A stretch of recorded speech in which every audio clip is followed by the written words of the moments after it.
divide us. Let's bring it back together with some K's right beside us. Stars shine bright, sucker, how you gon' hide us?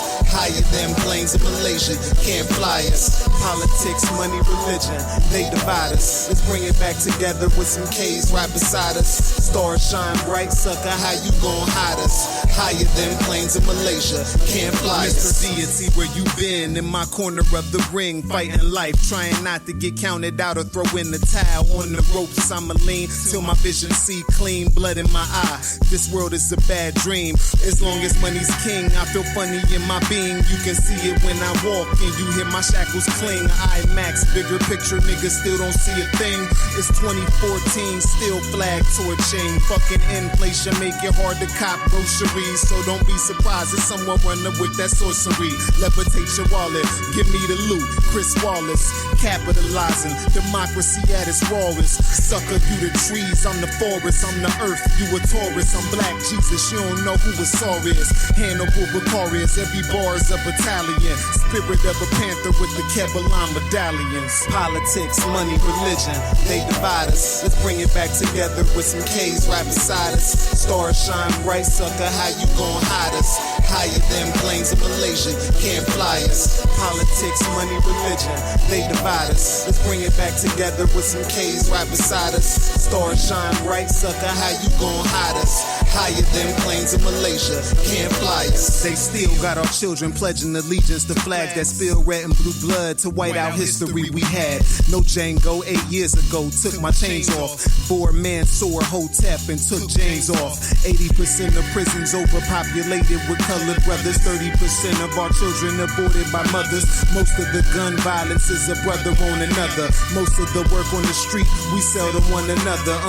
What's the equation to these mathematics? When you control the minds and the economy, multiply the madness. The ghetto's an experiment created by your masters.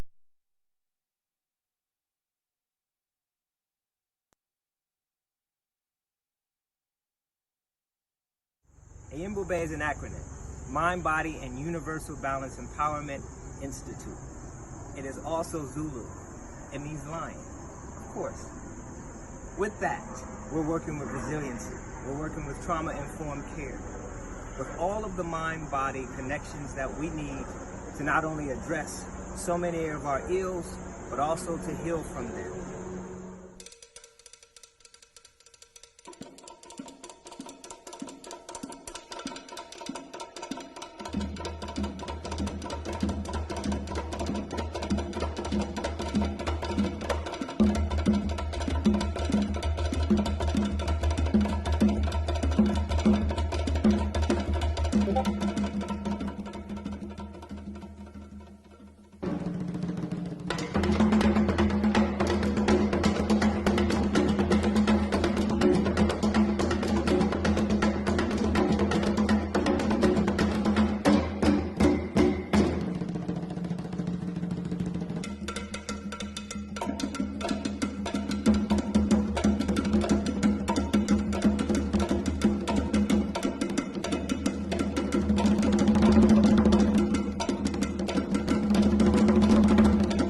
There's no one giant step that does it. It's a lot of little steps. Author unknown. How do you regulate? Yoga, meditation, and Bube. Mind, Body, Universal Balance, Empowerment. We're waiting for you. How do you regulate?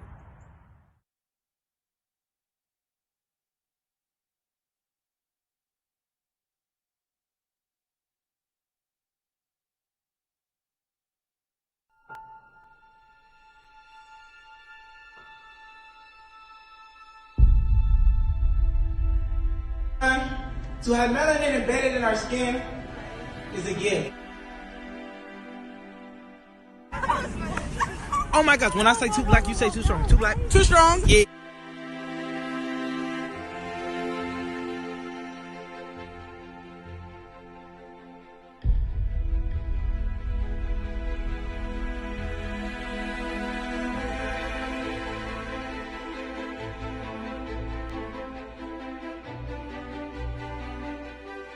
We were born to be great.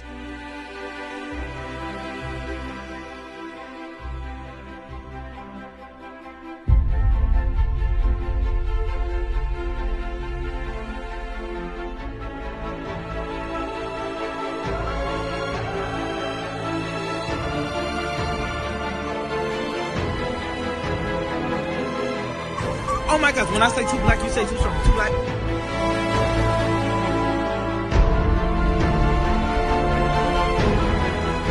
You were born to be great.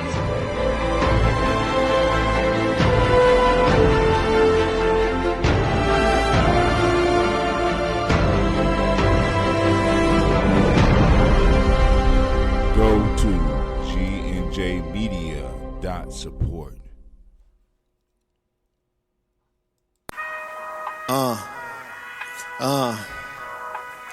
Verbal delegation. In that society, Dr. Brown, Mr. Deity.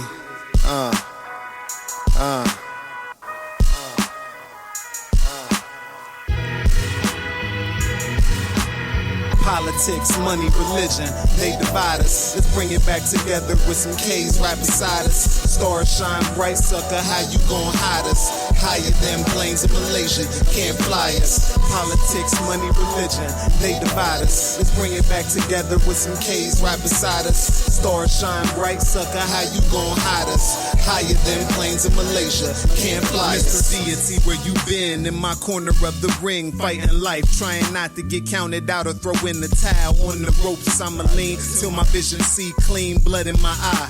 This world is a bad dream. As long as money's king, I feel funny in my being. You can see it when I walk, and you hear my shackles cling. IMAX, bigger picture, niggas still don't see a thing.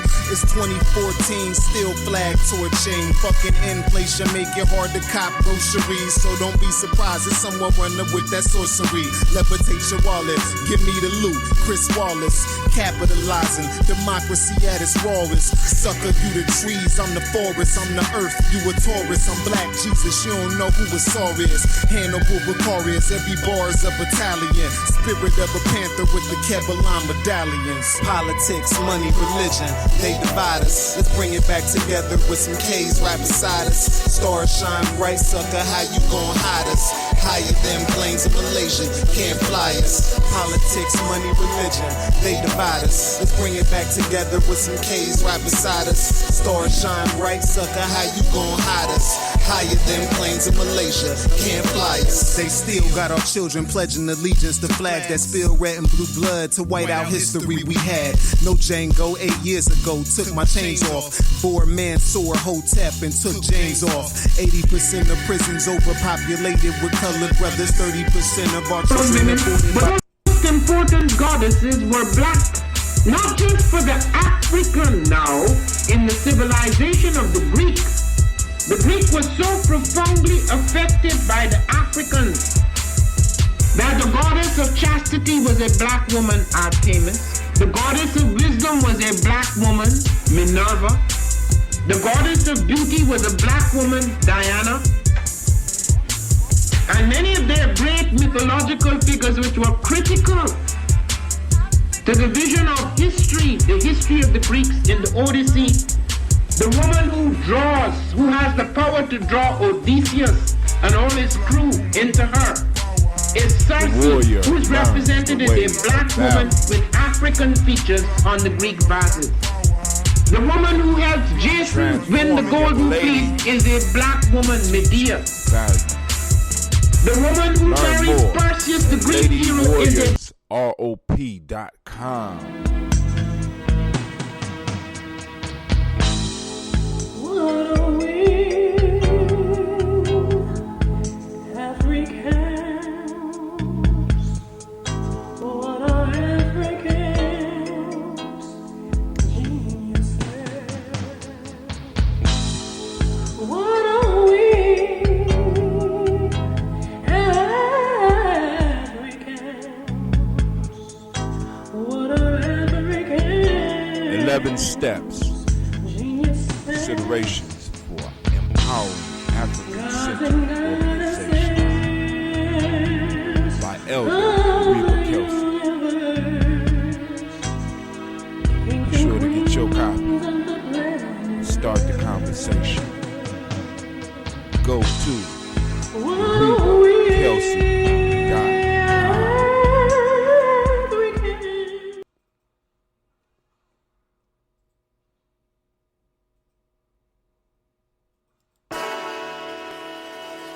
Oh, it's time to grab your glasses, family. It's time for us to get started. I'm so excited. Sitting up here, Kid Magic. Kid Magic Rock. Shots out. Here we go.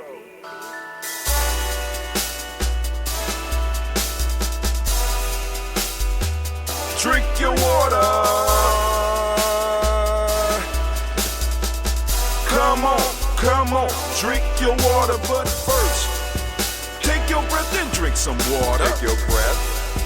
Take your breath and drink some water. Take your breath. Take your breath and drink some water. Take your breath. Drink, drink, drink, drink. Or should I say, breathe, then drink. Take a breath, take your breath. Now, grab your glass for some water. Grab your glass. Lift your pitcher of that water. Or bottle. Get that pitcher of that water. Simply pour some water. Drink, drink, drink, drink. Or should I say, lift, pour, then drink. Now move your body and drink some water. Move your body. Move your body and drink some water. Move your body. Move your body and drink some water. Bam. Just move your body. Drink, drink, drink, drink. Drink your or should water. I say, move, then drink. Move your body. Move your body. Now raise your glass and toast your ancestors. Raise your glass and toast your ancestors. Raise your glass and toast your ancestors, fam. Just raise your glass. Drink, drink, drink, drink. Drink your or should water. I say, raise, toast, then drink. Take your breath and drink some water. Take your breath. Lift and pour yourself some water. Pour. Move your body, drink some water. Move it. Raise your glass and toast your ancestors. Breathe, lift, move, toast. But remember to stay healthy. Remember the four pillars. Gye-Nyame. Breathe, drink, eat, move. Drink half your weight in ounces. Eat a culturally appropriate diet. Behave. Take your breath. Come on. Lift and pour. You can do it. Move your body. Come on. Come on. Toast your ancestors. Drink up. Come on. Drink it. Drink it. Drink it. Come on. You can do it. Come on. Drink it. Lift it. Drink it. Come on. Drink that health in. Drink. Drink. Drink. Drink.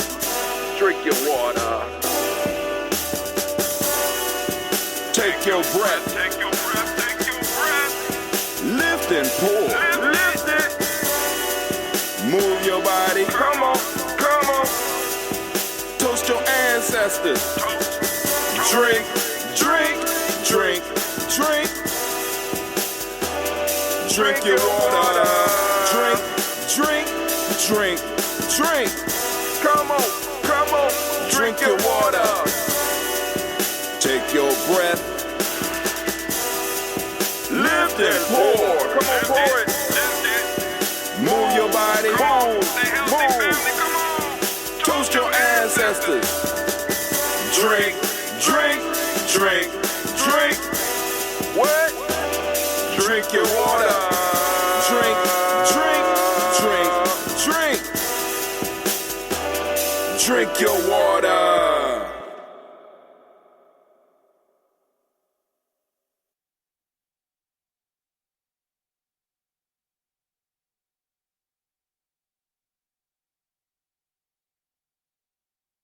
Being well, damn, my mic don't want to come on. That's cool. I just said some stuff that you missed. Man, y'all might have to go to Instagram because I just saved the world just with about 5 words. You missed it all. But anyway, family, I want to welcome you this morning I'm going to finish up this water, and we're going to get straight into the toast. Then we're going to have this conversation because I want to look at this Lift Every Voice plan that was put out by Joe Biden because, there's been a lot of talk about Joe Biden over the weekend because of his interview with Charlemagne the God. He got on there, and old Joe didn't know when to shut up. I mean, it's like, yo, man, when you approach people and you need something from them, dog, you got to come in a certain way. And, you talking, you fly talking and shit. Look what I done. I've been in your corner all the time. I'm just like, damn, I'm sitting up here like this motherfucker talking to us like we owe him some shit. He's like, you owe your vote to me. So I come and I give y'all 19 minutes, nigga. You better be happy with this 19 minutes. Just be glad I gave you this 19 minutes I gave you. These few minutes I gave you. Hold on, I'm not done yet. Let me finish. I haven't put my foot in my mouth enough yet. I need to. If you don't know whether to vote for me or to vote for Trump, you ain't black. Now this motherfucker done went to the realm of Coogee Chagalia for us. He's defining black. So we gonna go and look at this plan because I keep hearing motherfuckers saying there's a plan, there's an agenda for black folks, and I want to see if it's really an agenda for black folks or if it's just another agenda for everybody else to get over. But we gonna go and do our toast. Let me finish my water. I got overzealous and poured too much water here. Now my stomach hurt.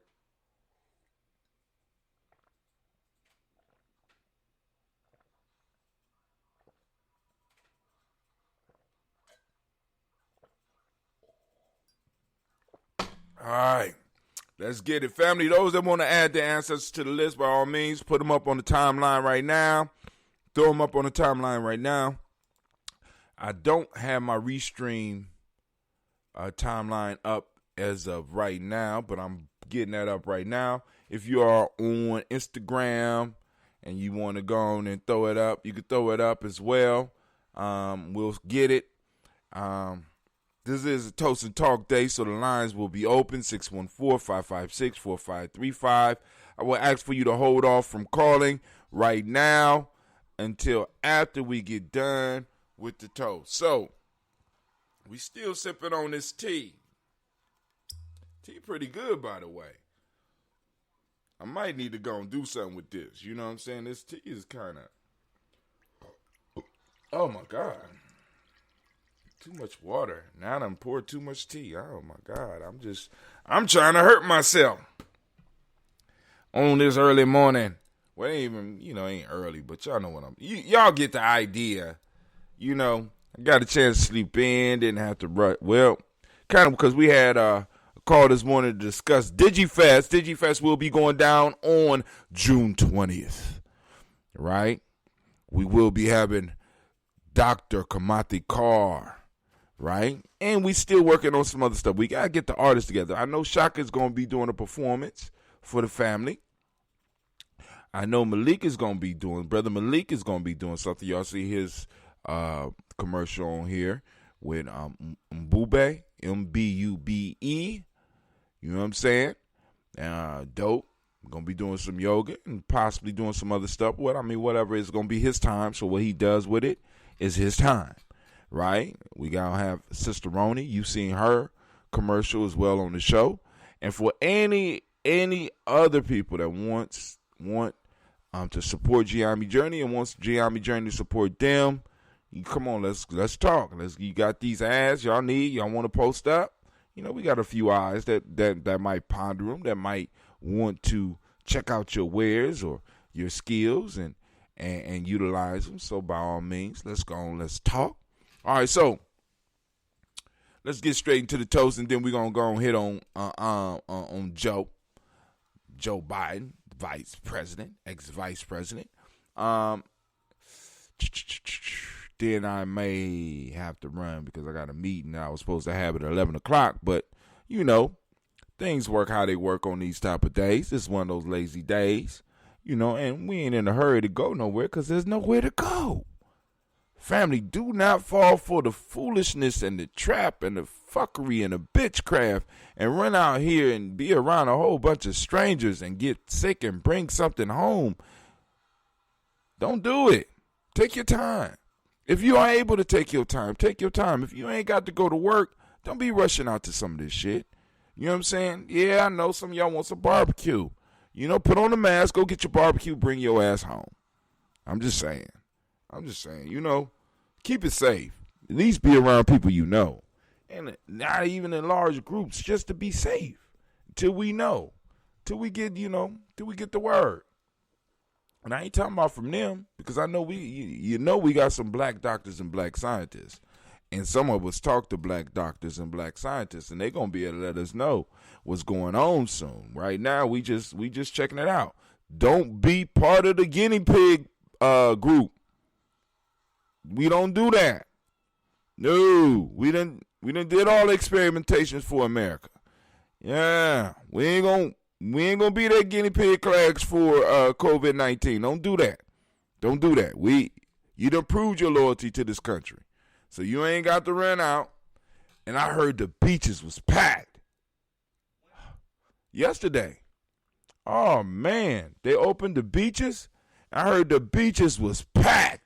Maybe we could find some pictures. Maybe somebody could post some pictures up on Gye-Nyame Journey when we get to the news part. But it's time for us to do our libations, or do our toast, as we call it here at Gye-Nyame Journey. We set this show up so that we could go on and salute our personal ancestors and also drop some information every now and then, right? Shouts out to my auntie Georgia Ellis. I see you. Thank you for jumping on the show, family. Also, those that are good at the computer and stuff, you can join us on the Discord too. Discord is open. Let me make sure. Let me see. Discord is open. Yep, I can open the Discord as soon as I get a call. Yep. So calls will be accepted on Discord as well as on the black line. But now the black signal, we slowly will be phasing that out as you know it, and it will be on Discord pretty soon. We got a Grupo Unidade Capoeira in the house. Shouts out to the family out there in Huntsville. All right, but let's keep it moving. First off, we want to give honor to the creator by whatever name you choose to call that creator. We lift up our glass, we salute that creator, and we say the mighty word of Ashe, right? From there, family, we move on. And we move to our list of our ancestors, as we do on a daily basis here. Once again, those that are new, if you want to post up your ancestors, if you want your ancestors' name read on our list, by all means, we will do that. We have no problem with that. So you could just post it up on the timeline, and I will read them. And also, if you look at if you joined us on Facebook, and you are new, you want your ancestors added, I got the instructions up there. You can post it up on the timeline, or you can share it with us in our Discord. Shouts out to Visionary, A Creator 8. Okay. Well, shouts out, Visionary. I see you out there. All right, so let's go. Now we're going to lift our glass up to our ancestors. As usual, we're going to read their names.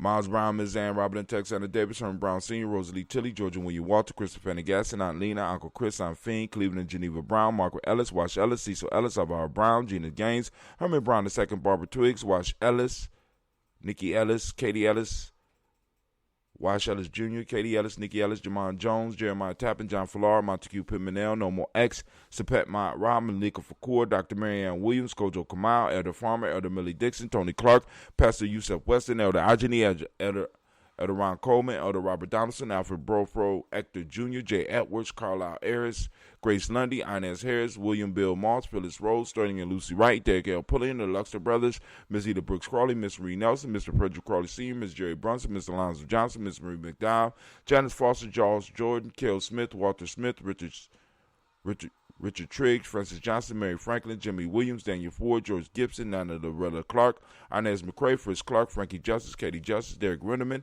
Virginia Rogers, Reverend James Smith, Lois Henderson, Calvin Spratling, Mary Elizabeth Walker, Raymond Walker Sr., Sarah Jane Carter, Michael Ford Jr., Kellen D. Russell, Susie B. Smith, Teresa Clay, Melvin Dale Hodge Jr., Herman Copeland, Mildred Copeland, Jenny Clay, Bert Beatty, Sarah Weller, Vita Farmer, Agoso Sue, Cheryl Harvey, Aunt Charmaine, Aunt Evelyn, Theodis Hasbury, Harvey Hasbury Sr., Leonard Dickinson, T.C. Islam, Terrell Dunbar, Will Thomas, Sarah Berry, Mark Walsh, Merle B. Thornton, Pearl G. Thornton, Ida Johnson, Florence M. Carter, Joanne Thornton, Erica Tricia Lewis, Juanita Wright, Robert Wright, George Wright, Mary, Eliza Frederick Davis, Mary Elizabeth Rogers, May Esther Keechler Reese, Linda Watson Hammonds, Jarrell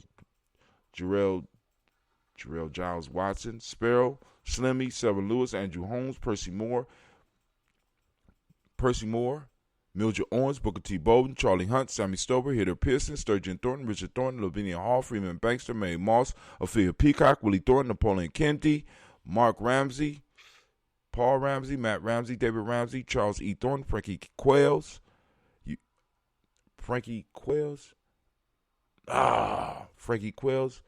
I can't go no farther right now. Hold on. Peace, black man. How you? We living good, man. How you doing? Shouts out to the family. Hold on, let me get where we are. We left off on Bernice Quills. Let me find her. Because I don't want to miss none of the ancestors.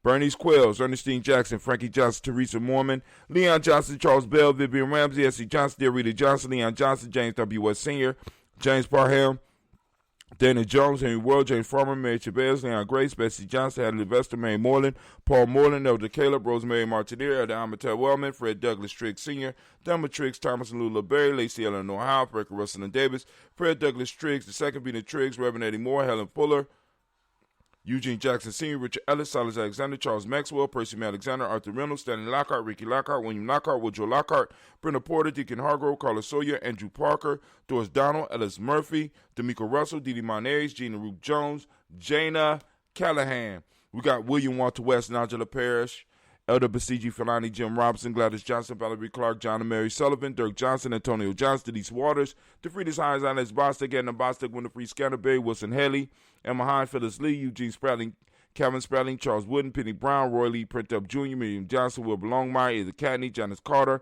Michael Carter, Leon, Peanut Carter, Margaret Carter, hold on.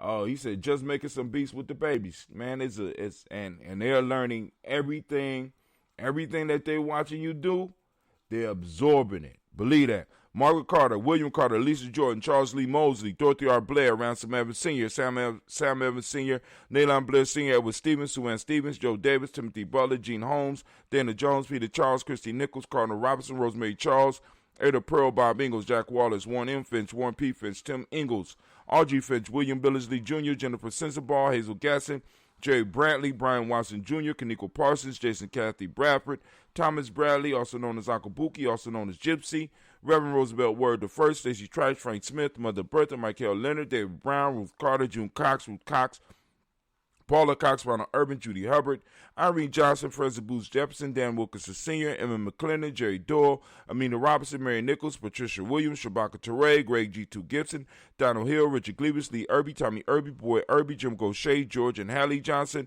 Archie and Margaret Armstead, Diane Scott, Erica Armstrong, Claire Fox, Gene Evans, Archie Beck, Anna McGill, Charles McDaniel, Christine Cottrell, I'm Becca, Alice Arnold, Arthur Arnold, Hattie Reed, Charles Reed, Eula and Andrew Baker, Patricia and Edwin Brooks, Gwendolyn and Bob Hatch, Kimball Vernon, Bradley Kim, Janie Harriet McKay, Spencer Sturgis, Sally Mae Baker, Ethel Baker, Creola Baker, Geneva Baker, Aaron Nino Baby Hatch, Hatch Sr., Mally Miller, Housie Hatch, Ed Cleveland, Mother Gibson, Alex Nixon, John Bowie, Lester and Rachel Saunders, Dorita Ross, Viola Ross, Robert Nelson, Francis Stevenson, Leroy Stokes, Nadine Johnson, Fletcher Swan, Maddie and Charlie Scott, Ida Casey, Thomas Cofer, Vivian Stevenson, Mona Ann Lewis, Cornetta Lyman Lewis, John Jackson, William Dallas Lewis, Mae Francis, Chappelle Jackson, Michael Slade, Joanne Perkins, Richard Jackson, Martha Ford Dawson, Big Mama Nanny Harris, Eva Ford, James Harrison, Margaret Towns, Mary Williams, Leroy Q. Heap Sr., Albert Moore, Miss Benetta, Abbas Motley, Geraldine Elizabeth, Douglas Thompson, Earlton Houston, Lud Alls, Elijah Alls, Jerome Alls in West Staten, Joe Jamel Alls, and Pierce, Donald Carter, Lily Green, Nathan Green, Beth Bond, John Dewey, Ruth Beard, Tim Butler, Raymond Laura Newton,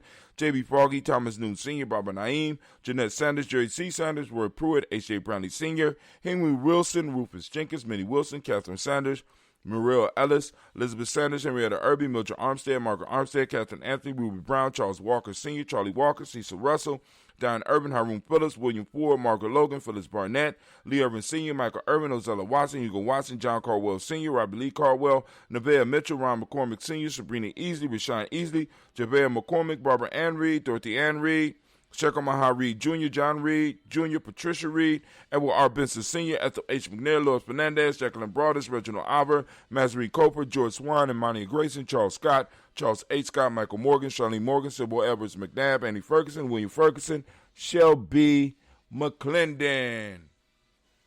Also, we have in our black book, we have Joella Giles, James Carswell, Liberta Adams, also known as Aunt Sis, Elder Shaka McNair, Anthony Brown, Jonathan Ford, Lottie Gaucher, Cousin Tony, Michael Johnson, James Jimmy Johnson, Barbara Shang, Lewis, Ronald Sheldon Jr., Jamie Top, Westina Banks, Joseph Bingham, Quincy, Mama, Aunt Lady, Abraham Isaac Cundiff, Aunt Barbara Lewis, Renee Johnson, Joy, Ryan Ross Riggins, Jermonte, Marcus Price, Ness Words, Marshawn McCarroll, Demetrius Beard, Herb Jefferson, Ralph Mickens, Eric Walker, Quasi Sample, Candace Simmons, Summer Clayton, Leonard Jones, Sade Garner, Melvin Scott Sr., Elder Clarence Lunk, Elizabeth Johnson, Frank Smith, Stacey Trice, Denise Goray, Nathaniel Hassan Turner. Khaled is in transition, also known as Nigel Turner. We have Demetrius Lewis Flynn, Alberta Woods, Geneva Simmons, Daniel Tilley, Angeline Gant, Sharifa Oscar Kane, Audrey Gripper, Dominique Nichols, Ruth Elaine Johnson, Teresa Sambu, Aunt Maxine, Uncle James, Henry Monga III, Tamara Dowdy, Nicole Harris, Julia Taylor, Richard Bozeman II, Ruth Carter, John Carter, Mr. Thornton, Johanna, Cassandra Lynette Lewis, Henderson Mosley, Charles Jordan, Henry Essex II, Fannie L. Webb, Dan Walton, Alal T. Sue Walton, Emma Walton, James Randolph Giles, Sonny Pete Walton, William Walton. Let me say that right. Sonny, Pete Walton, William Walton, Fred Powers. We have Elijah Juan Hakeem and Como, Alberta T. Davis, Charles Davis, Willie R. Mackey, also known as Dr. Kareem Mackey, Victor Bowden, Drusilla Kitty Berger, Lucy White, Robert Lee White, Emma Jean White, Talton, Roger White, R.L. White, Jesse White, Ruby Jewel White, Johnson Carl White, Desi Woods, Tillar Woods, Lennox, Jim Woods, Lizzie Woods, Juanita Alexander Brown, Cynthia Ann Wright, Richard Dorsey, Annie Simpson, Jamara Simpson, Regina Hopkins, Joseph Simpson, Nettie Dorsey, Eleanor Hopkins, Edward Webster, Alice Webster, Ivy Webster, Arnella Willis, Ethel Lane, Samantha Damon, Ethel Marshall, Steve Dougie Shelton, William Bill Walker, Carl Rico Johnson, Kim Gray, Stuart A. Johnson, Edward Young III, Isaac Jackson Sr., Drusilla Merle, Wayne Young, Christina Young, Thomas Young, Frank Merle, Sylvester Foster. We have James and Lizzie Winston, Abe and Julia Lawrence, Ozell Leathers Sr., Gladys Coper, Ozell Leathers Jr., Geneva Jackson, R.J. Lacey, also known as Toot the Don, Sabre Winston, Chris Kinney, Margaret Minter, Mary Smith, Juanita Florine Stith Gibbs, Carl William Dunkins Jr., Janet Callahan, Danny Hill, Miko D. Nice Hill, Andre Martin, Mabel Williams, Terry Brown, Teresa Biddle. We got LaVonna Kincaid, Carla Sawyer, Reverend Jesse Porter, Deacon Ezekiel Dennis, Brenda Porter, and we have Craig Lee Jones. Family, we raise up our glass to all of our ancestors, and we say, Ashe. Man, I was on the wrong screen. I apologize. There we go. All right, so that's the list right there, family. You can add your family's name to the list as we lift up and we toast our ancestors on a daily basis. Hold on.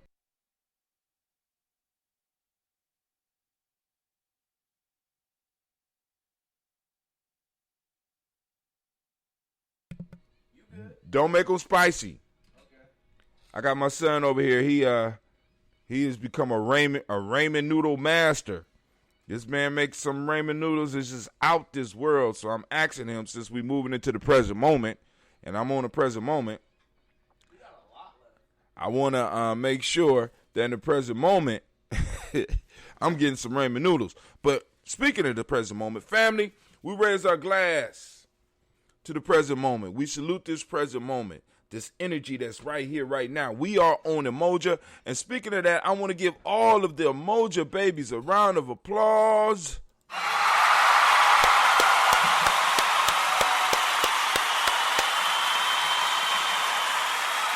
All right. Now what we going to do, why don't you check with your mom and see if she wants some?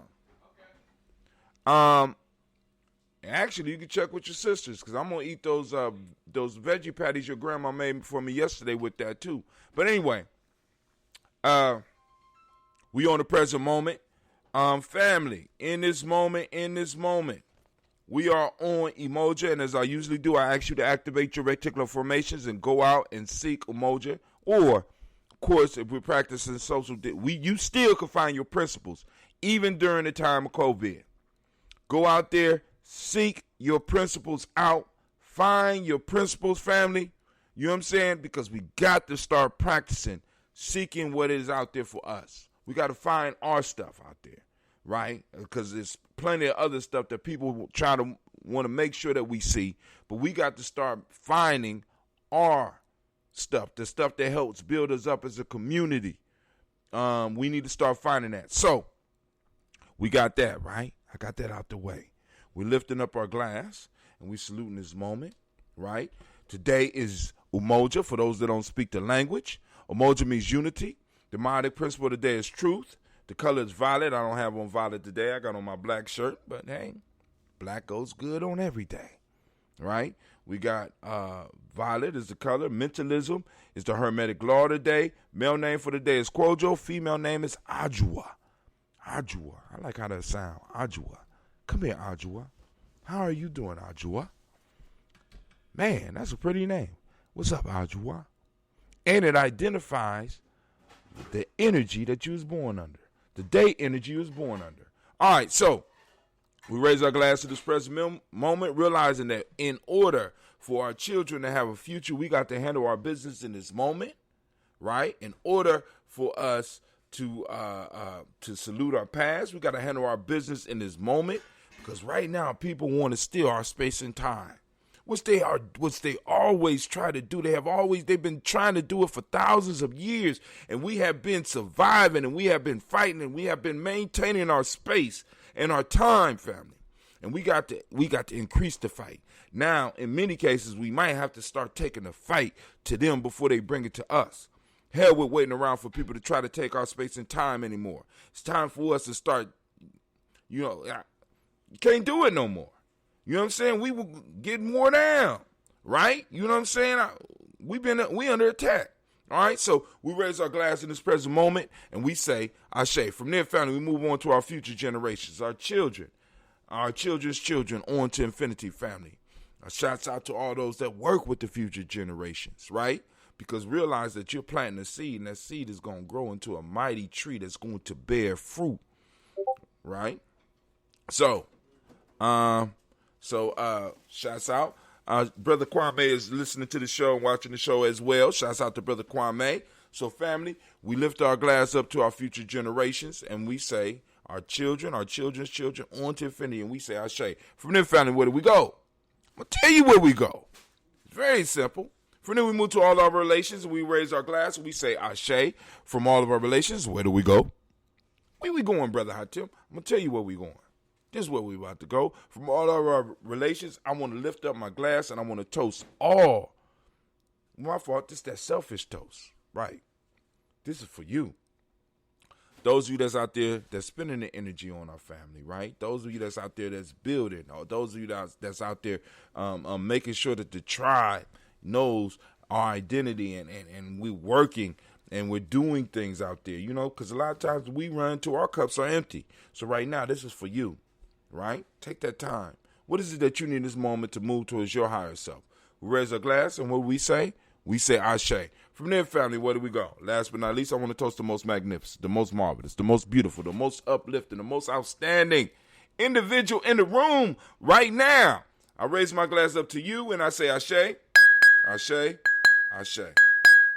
Family, I wish you peace, power, joy, and 100 years. Right now, I'm sipping on some tea that has fermented. Lord have mercy. This is not that ambrosia. It fermented on its own. That's pretty good. I might need to bottle that up too. But anyway, let's go. Let's go. Where's my receipt screen? We're going to the receipt screen right now. Bow. All right, so now, family. We are up. We're about to have that discussion now. Here's one thing to ponder with this pandemic out here, with this COVID pandemic and them shutting down the schools. I have a question. Why do we still have summer break? I'm just asking. As thinking people, let me make sure the lines are up so that people can go and know. You can hit us up so that you can join the conversation. You can join the conversation at 614-556-4535. I think the line is still open. I'm going to go and check it right now. Let's check it right now. Yep, the line is still open. You also can hit us up on our Discord, and I will also share for the talk channel on there as well. I'm going to share the link for anybody that want to come in and attempt to try the Discord. It might be kind of complicated if you don't have an account. You might want to try to get an account because this is how we're going to be communicating with the family in the future. All right, so why do we have summer break? Now think about this. I want y'all to really think about this. We have snow days. Why do we still have snow days when we can go and switch the school year so that all of these days with long daylight, it's daylight a long time, we can have classes during the best times of the year with the sun out and the children could come, they go to school, there's no reason for them not to have recess, and then after school they still got enough daylight so that they could play with their friends and have fun and then come back and get ready for bed and have school. Why not switch the school year? Do you know why we still have the school year in the way that it is? We take summer breaks so that kids used to be able to go and work on the farms. Why not take winter breaks? Because think about this. During that time, a lot of sicknesses are spread because we bringing people together and we're grouping them together, and people have caught the flu or caught all other types of stuff, right? And it's and the question is, why are we continuing a practice that is out of date? We don't need to go to the farms and pick the stuff no more, right? So why not use the brightest and the shiniest days for that and have a winter break where the children can stay home, don't have to come out in the cold, we don't have to worry about closing down the schools because it's too cold. But I mean, maybe I think too much, man. Am I thinking too much? Am I thinking too hard? Does that make no sense, or do it make too much sense? Can somebody help me? Why are we continuing to run school as if we are in an agricultural society? An agriculturally based society, rather than moving into the future. We are in an information age now. We're in the information age now. We done moved out of the agricultural part of the development as far as the United States of America. So why is the school system still stuck and still acting as if we are sending kids home during the summer months so that they could work on the farms? Come on now. You know what I'm saying? It cut down. How many of y'all catch the flu in the summertime or the springtime? We could cut the spread of a lot of stuff if we were to incorporate the summertime as part of the education process, and we keep people separated, especially young people separated during the winter times. All right. So any comments, any our thoughts, any things on that? If not, we're gonna move it on. We're gonna keep it moving. We're gonna keep it moving because I know. Let's see. Also, hold on, Brother Kwame is on. He's straight in the Isn't that also why many were going to the 3 to 4 weeks and 2 weeks off all year round school year? Exactly. Moving into the future. You know what I'm saying? So they would give longer breaks or split it up. You know what I'm saying? But we still, for most of us, our schools are still running on an agricultural model. Actually, a lot of shit in school is just totally 100% outdated. You know what I'm saying? And we really, if we as black people, if we really want to put a dent in what we're going through, we need to go and attack this education piece head on, full force, right? Because right now we got strangers that might not even give a damn about our children educating them. And when you look at the education system, the question we got to ask is, what is it training? What is it educating? What is it training our children to be? You know what I'm saying? Because it is what our children learning culturally appropriate and culturally useful for them?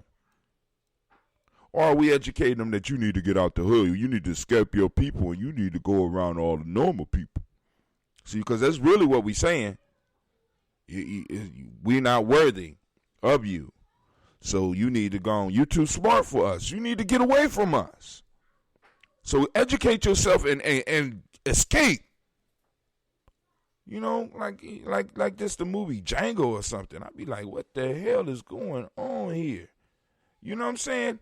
What in the hell is going on? Right?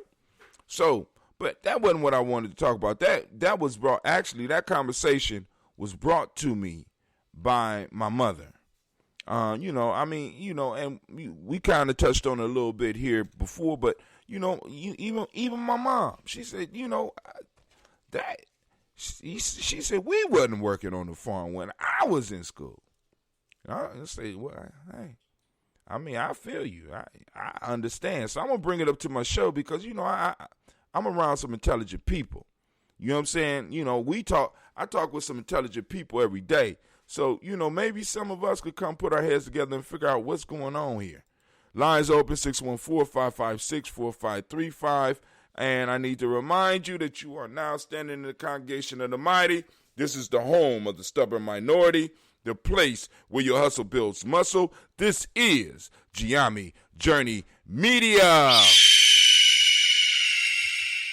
Of course, right now, family, you are listening to the Daily Toast, but of course, because we are free today, it is called Toast&Talk Umoja, and of course, it's a Heart of a Simple production.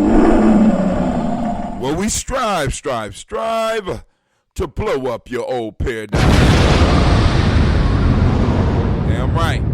All right, so now, what I put on there, the Lift Every Voice plan. So Joe Biden came on the show with Charlemagne the God and basically put his foot in his mouth because Charlemagne was asking questions that a lot of white politicians are not used to hearing from black people.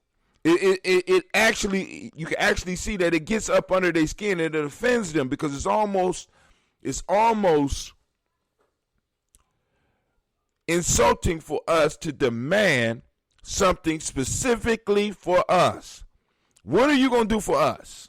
Soon as Charlemagne hit the fact that, that voting is not a gift, it's an exchange, or however he said it, homeboy got offended. Oh, Joe, oh, man, I did all this, I did all that, I did all this, I did all that. I worked in the pool in the black area when I was, nobody want to hear all that shit.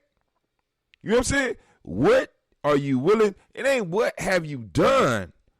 Janet Jackson broke that shit down in the 80s. What have you done for me lately? Ooh, ooh, ooh. You know what I'm saying? What have you done for me lately? The Democratic Party has basically been giving us their ass to kiss and saying, look, it's either us or them. This is the strategy of the Democratic Party. They don't have to do nothing for us because we're going to vote for them. It's already, we already set the pattern. They're so used to it that they don't feel that they have to respond to us with an intelligent answer. And he's like, I got a black agenda. So now, I want to look at Joe Biden's Lift Every Voice and sing. First off, no, Lift Every Voice plan. Lift every voice. Now, we want a black agenda. I don't give a damn about every voice. I want lift every black voice. I want something with our name in it, with who we are. You know what I'm saying? Because I mean these fancy titles and stuff like that, it kind of takes away from the steam of a black agenda. Why not just call it a black agenda? Black people. If you put me in office, if you get out here and you help me get into office, this is what I want to deliver to you. Is there something wrong with that? Is there something wrong with someone being able to talk with us as adults like that, rather than wanting to deal with our community as if we are children? This is how I start feeling after you listen to some of these people talk, especially some of these old white men talk. You know what I'm saying? It's almost like they feel like you feel like they're addressing children. And we need to start letting motherfuckers know through the ballot box and through our communication with them that we are not children. As a matter of fact, I said this a while ago. Motherfuckers need to be uncomfortable when we in the room. You know how you feel when you're in a room with somebody you owe some money. Right? You know that. You know how you feel when you did somebody wrong in the room. People need to feel uncomfortable and need to be on their P's and Q's when they are with us. And need to be willing to lead the conversation with with our interest. Because that's how they do everybody else. But hold on, let's go and look at this plan. So I found one, and this was on his site, so let's go to it. Because at first when I went to there, this is what pops up first. On Instagram, y'all can't see this. What pops up first is the donation piece, and it took me a second to figure out, I could click this and go straight to his plan. But somebody just called in. Who called in, and how can I help you? And welcome to the journey. Hey, guys, it's Kim. What's up, Ms.? How are you? I was wondering about you. How's everything going? It's been going pretty good. It's just been really hectic, the transition here and all the things I had to do with my, remember I told you about my dog? Mm-hmm. I couldn't bring my dog because on that evacuation flight is only for people. So I've been trying to get somebody to bring my dog. I finally got her. So I'm very happy. There was a flight out, a commercial flight, the first commercial flight. So I hustled up and got on the plane. Yep. So I finally got my dog. So it's just been a lot of logistical stuff that I've been doing. So you're not going back anytime soon? No, I probably won't even return to Africa probably for a year or two from now. I don't see that happening. A lot of these countries are limiting people who can come in. Which is wise. And if you're a citizen or anything, and I don't have dual citizenship with any African country, so I can't go. Right now, you can't go to any, for the most part. In West Africa, they've closed all their borders from outsiders. Yeah, so I don't expect to be going anytime soon. And that's wise. I mean, that is a wise strategy because you can control your population, but if you got people constantly flowing in and out, you don't know what people are bringing in at this point in time. So that is true. That is true. That's essentially what they've done. Is they just but those borders are going to start opening up. They're going to start opening up in June because you have a lot of people there who didn't take the evacuation flight and who, want to go home. Mm-hmm. And so you have quite a few people who are trying to get out. And some people are actually planning to return. They're just going home for the summer and then they plan to return. So hopefully they'll get back in. I mean, I had a 5-year visa and I was like some kind of a resident in Burkina Faso. So if I probably could get back in there, but it's not that serious for me, and I'm not going to go. So what are you gonna do? What are you gonna do with your time while you here in America? Same thing I was doing over there. I'm going to go back to teaching, continue teaching. Okay. So, yeah, I'm going to continue to do what I was doing, and I'm fortunate. I've gotten quite a few job offers. So I was happy with that. So, yeah, so I'm going to continue to do what I've been doing, and I'm looking forward to that. Okay, maybe you might be the person that I was looking for, because I started the conversation off because me and my mom was having a conversation yesterday, and she said, you know, like, for example, here, now maybe in other places that are warmer, but here in Ohio, we have a winter, and we still practice the summer break thing, where rather than taking breaks in the winter, or like taking those winter months off when people are getting all these little viruses and stuff, because flu is still a serious thing too. Maybe not quite as serious as COVID, you know what I'm saying? But flu is still an issue, and other viruses, and wintertime seems to be a time when stuff spreads. Why not take a winter break rather than a spring break? Or spread the breaks out more so that we can spend more time out of school during the times where people have to be locked in together. Because during the wintertime, we have to be locked in. The kids can't get out. You know what I'm saying? They're locked into the schools. They're sneezing. Is stuff spreading? They're taking stuff home, or they're bringing stuff from home into a nice warm population of other human bodies that jump from body to body. What do you think about closing the schools during the summer and having extended winter breaks? You mean open the schools during the summer, having it reversed. So they go to school during the hot season. Right. And extended the break. Yeah, I mean, I never even thought about that, but that's a way to think about it. I mean, it would have to be the problem is, you know, people like me and you and people who have limited means, we don't have a problem with that. But the people who have resources would have a big problem with that, because their summers, they do things during their summers. Their kids go to expensive camps during the summer, and they have summer homes, and you know what I mean? Yeah, I know what you. Because I seen some of those camps. During Simba.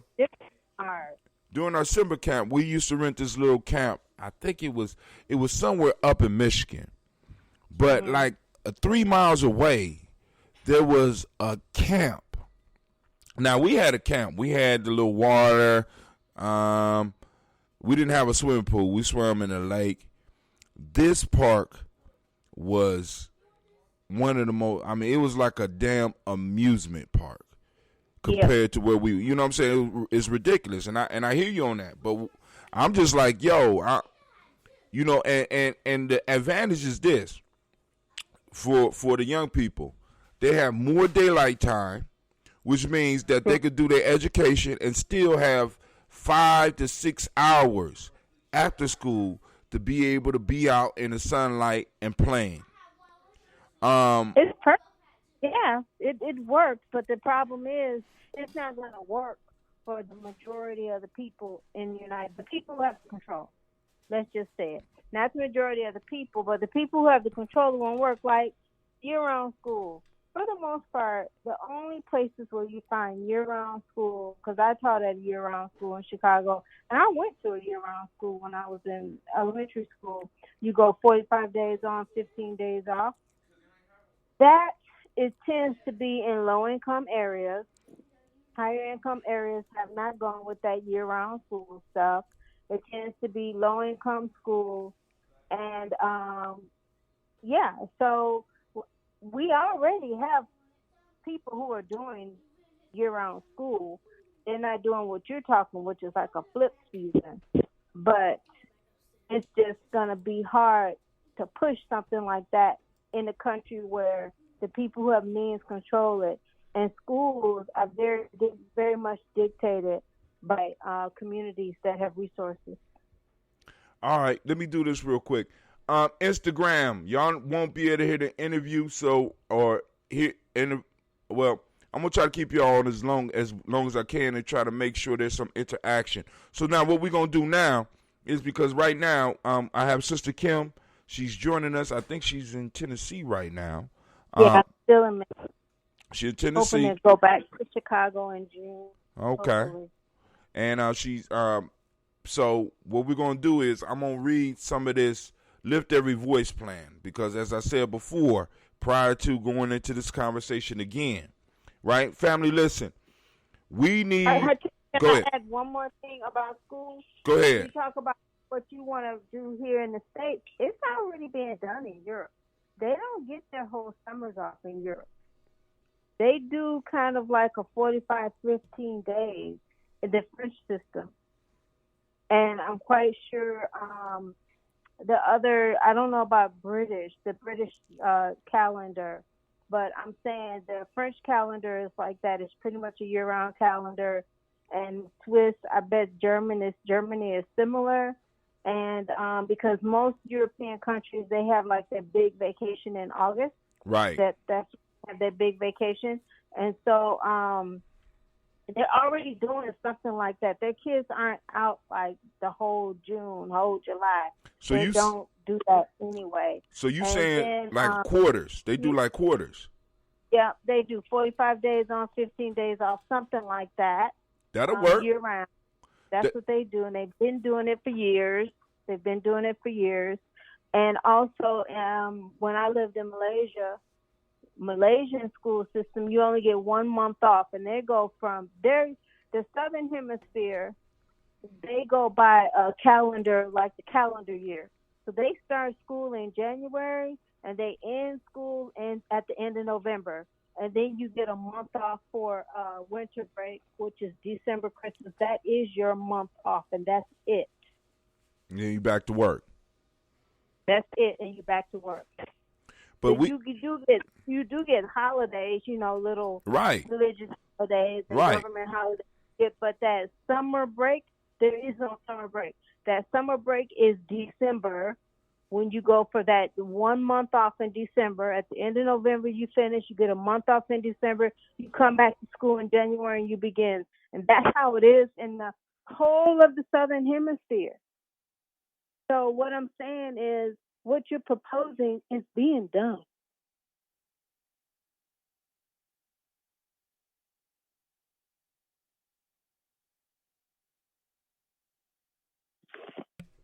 A little bit more politically involved in our communities, I think that is going to be part of one of the, I don't even think that's going to be a real struggle, because like you said, most of our communities aren't mixed anyway, so we should be able to get something through like that. One, for the health concern. Two, so that we can start really restructuring the education system so that we can start developing politically, economical-minded individuals coming out of these institutions that are in our communities.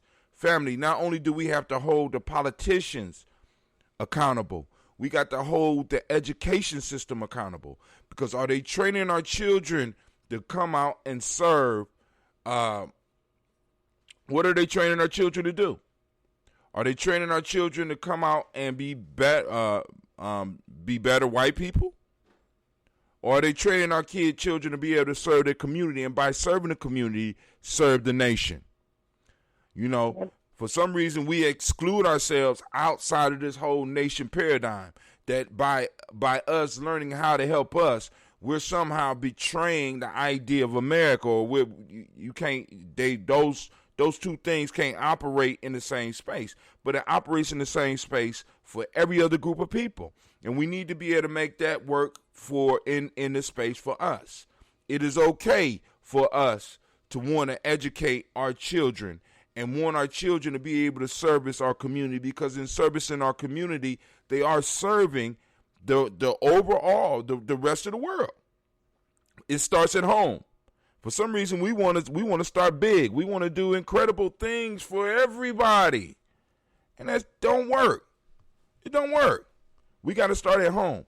But, Sister Kim, you got anything else to say before, Yeah, I read that Lift Every Voice. Uh-oh. I'm about to read it right now. Hold on. I read it. All of it. All the different sections. They had a big segment for small business, for Black people in small business. And I was so I'm so over that whole small business, because what percent of us that are actually in real small business is small? Most Black people in America are workers. And a lot of us, we finding out, are essential workers. And that's didn't even know it. And not even getting paid extra. We've been essential workers all this time. Nope, that's what we've been doing all this time. And so all that stuff he has about small business, I just wanted to vomit. I was like, I'm reading this, but, this is irrelevant. The only thing that maybe could impact the vast majority of us, I ain't gonna even say it was anything that would impact the vast majority. They had the student loan stuff in there. That only impacts people who went to school. A lot of us didn't go to school. There was nothing that really impacts us. What we need is employment guarantees. We need a minimum wage. We need health care benefits. We need housing subsidies. That's what we really need, okay?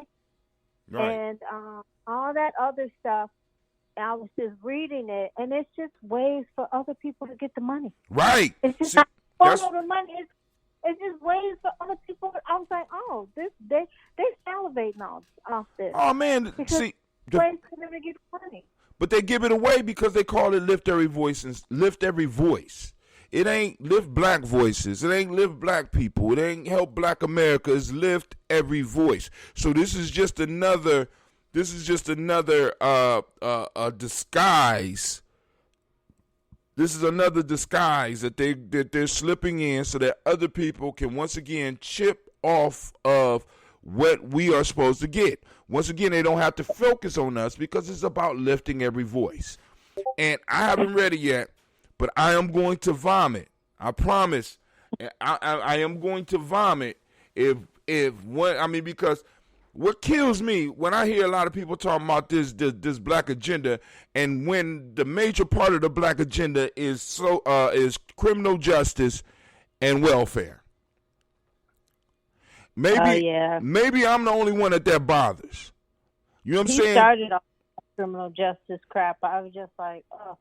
Criminal justice, because I'm without even reading this, already knows that it's going to be some criminal justice shit in there and making the courts fair, which you shouldn't have to be. You shouldn't have to make the courts fair for American. First off, second off,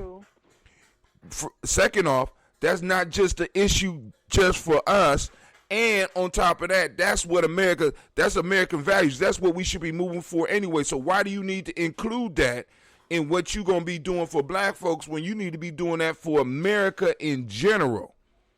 Now, I know that it disproportionately affects us, but every plan we get, a majority of the plan is taken up by shit that America should have been doing, rather than talking about some of the fixes that they're going to immediately give to us. Because I'm telling you right now, you give us reparations, or better yet, we take reparations. Let me rephrase that. Reparations are given.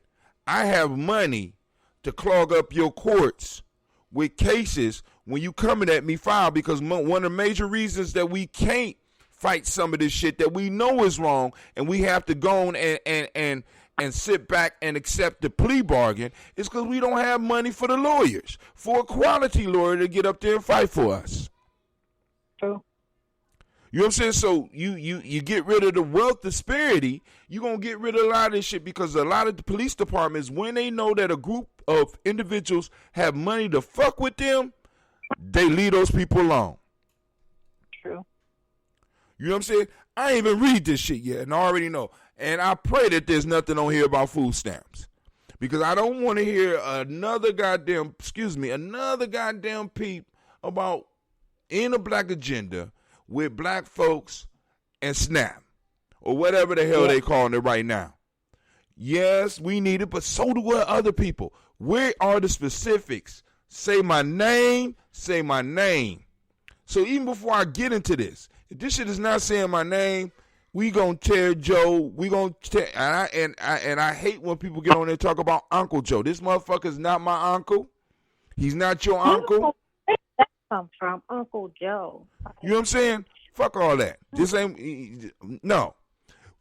I'm not looking for a relationship. I'm not looking for a familiar relationship with this politician, because he don't come from us and he don't represent us. He needs us, and we need to be able to hold his feet to the fire. Because we have an ass, he has an ass. He needs our vote. He needs our vote to be able to beat the great pumpkin. Period. Yeah. What are you gonna give us? So let's go. What are you talking about is fluff. Here we go. And you know, the support Joe money thing popped down all the time. Lift every voice. I know. I tried to put 0.000. You got to put it on something so it won't burn the table. But I didn't. I really tried to do that. All right, hold on. We got another comment from brother. Sounds like pervert Uncle Joe. Uh-oh. And Kwame also called it a sleight of hand. Because that's exactly what's going on. We got a sleight of hand going here where they switch real quick on us. And we got to stop falling for the same bullshit all the time. You know what I'm saying? That's part of the challenge of our generation, because we have those of us that are in our 50s, late 40s, early 50s, we have to transform how our people look at politics now. You know what I'm saying? I understand 20 years ago and how it was and the opportunities was, but the data collection is a lot different. It's a little bit more precise. We're able to get better pictures of things, and we see how things work. So we got to change our perspective on how we deal with politics and how we deal with politicians. You told me it wasn't no red sauce. Cleve, look up over there where the cereal is. It's some of that palm oil in there. Throw that African touch on there. That African cultural, piece there. But anyway, so lift every voice. The Biden plan for Black America. Mm-hmm. And family, I want y'all to watch this, because this not only happens, going to happen with Biden, but it happens with everybody. Even some of the news articles you read, they'll start off with the idea of black, and they're going to cover a black issue. But by the time you get down to about 3 paragraphs, it's black and brown, and then it's minority. It's very hard for people. People don't feel comfortable in dealing directly with us.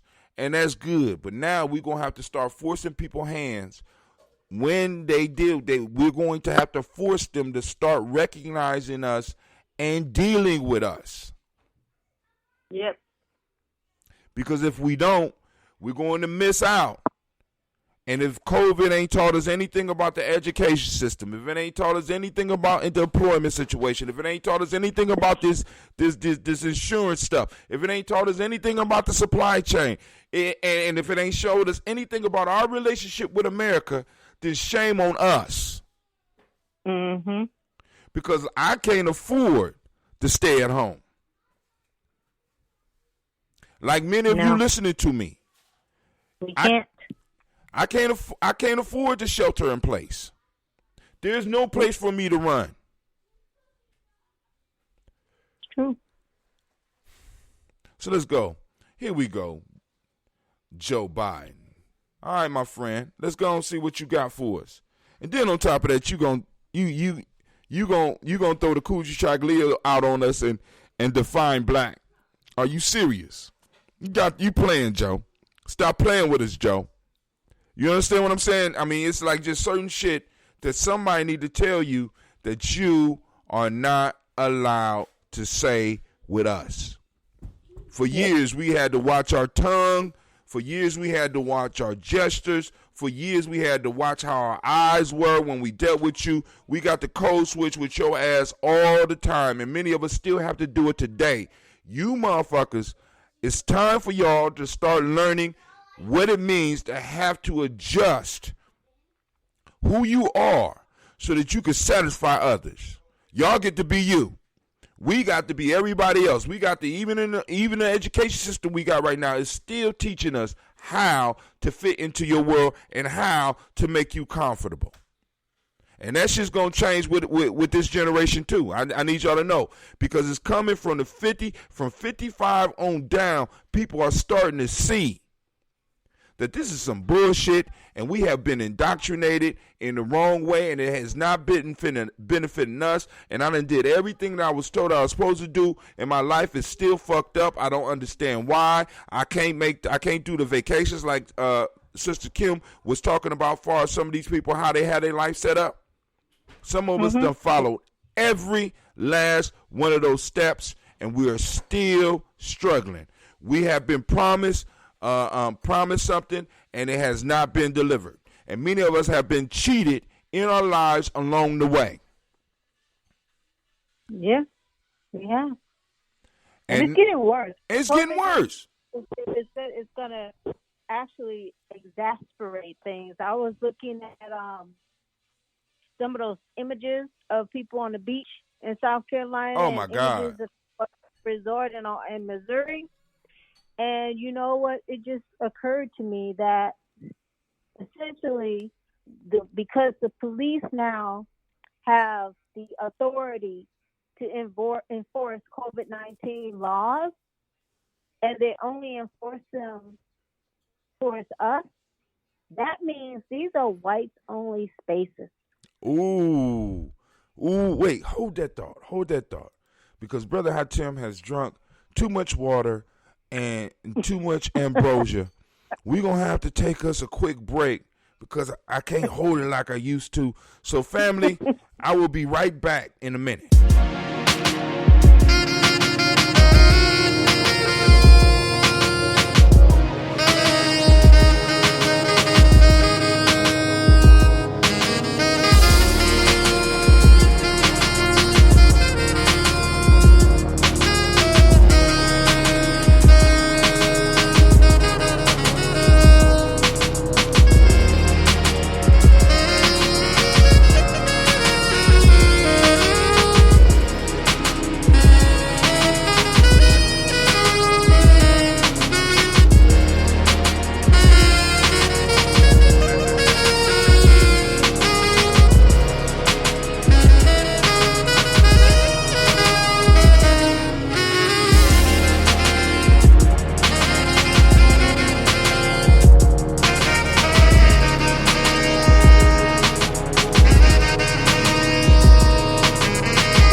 But now, Sister Kim brought up a very important point.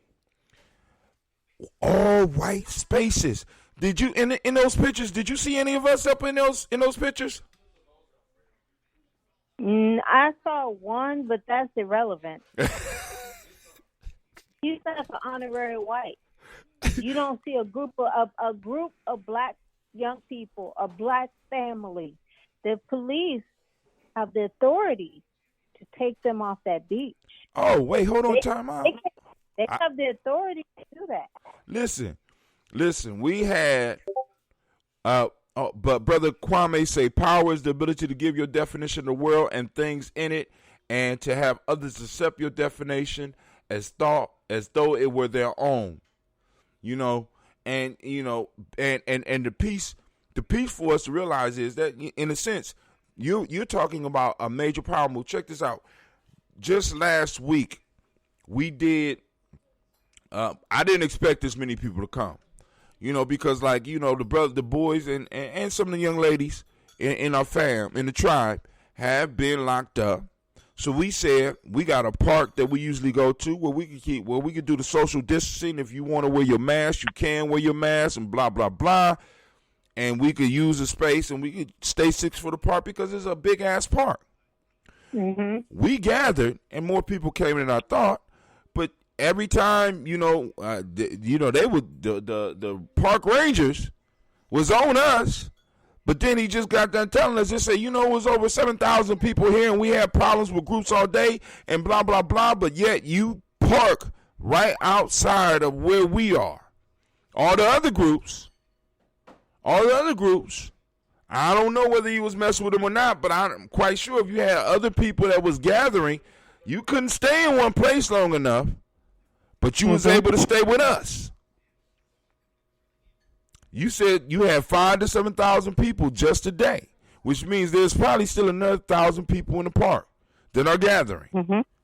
And we did a unity circle, and in between each individual, we wasn't holding hands. We had the space between us. You can look at the picture. We had enough space between us.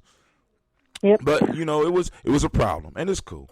But but that's a great point. All white spaces. Mm-hmm. All white spaces, and they can enforce these laws.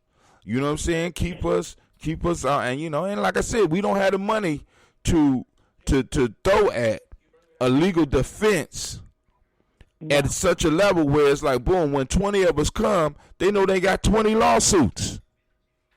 And if you say anything and protest at that time and they put you in jail. Oh, that's called resisting arrest.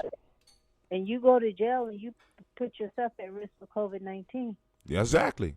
And some people just say, all right, cool. Because it's some stuff is just not. You got to pick. Sometime, especially being black, you got to learn what hill to die on. And some of the stuff that some people be talking about is not a hill worthy of dying on. You know what I'm saying?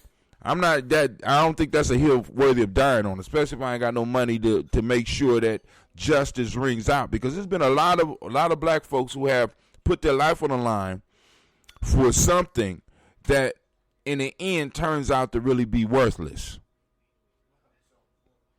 Yep. We picked the wrong hill to die on. But anyway, that's what those mats for, so that y'all can put them on there so it won't burn the table, rather than using the towels, using up my towels. So when it's time for me to brew, I can't find them.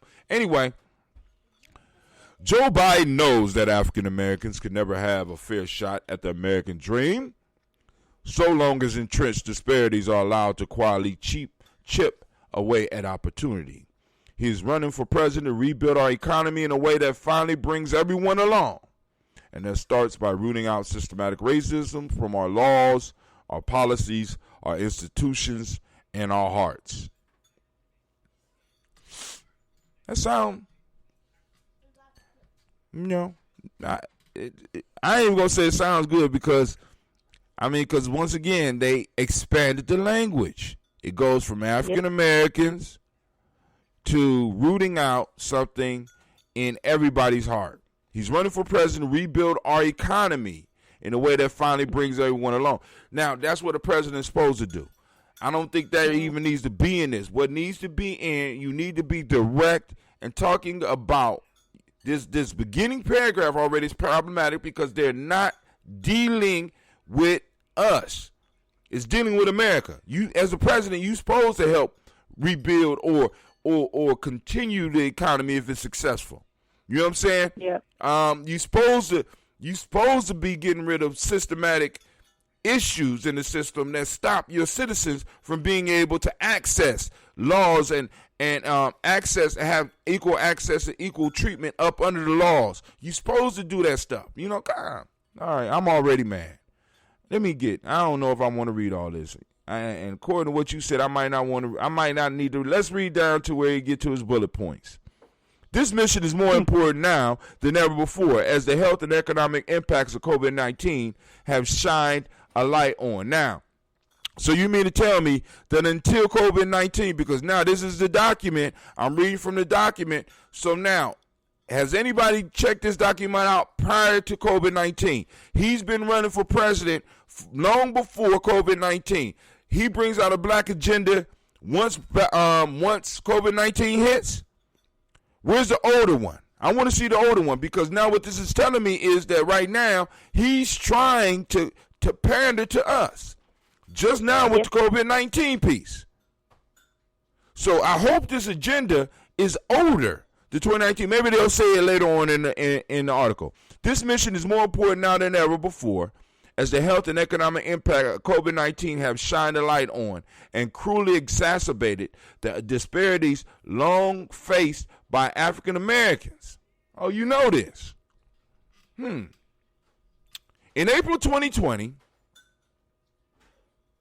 that was last month, Biden called on the Centers of Disease Control and Prevention to collect more data regarding how COVID-19 is affecting communities, including breaking down its impact by race. The data we've seen so far suggests that African Americans are dying from COVID-19 at a higher rate than whites, which is why they are opening up the economy now. Best believe that if whites was dying at a higher rate than black folks, they would not be opening up or be in a rush to open up the economy. Well, in fact, I mean, the white people basically said it in Michigan. They said, why do we have to have this for the entire state? Why can't it just be for the Detroit area and southern Michigan? They said it. As they brought their guns. Right. Bringing their guns to protest and shit, you know. But hey, protest. When you bring your guns, that's a threat. Hey. That's not a protest. A protest, by definition, protest is not a threat. When you bring your gun, that's a threat to civil society. They were threatening to overthrow. They're still threatening to overthrow the government. Question, family. Here's the question. Sister Kim says a protest is not a protest once you bring a gun. It's a threat. It is.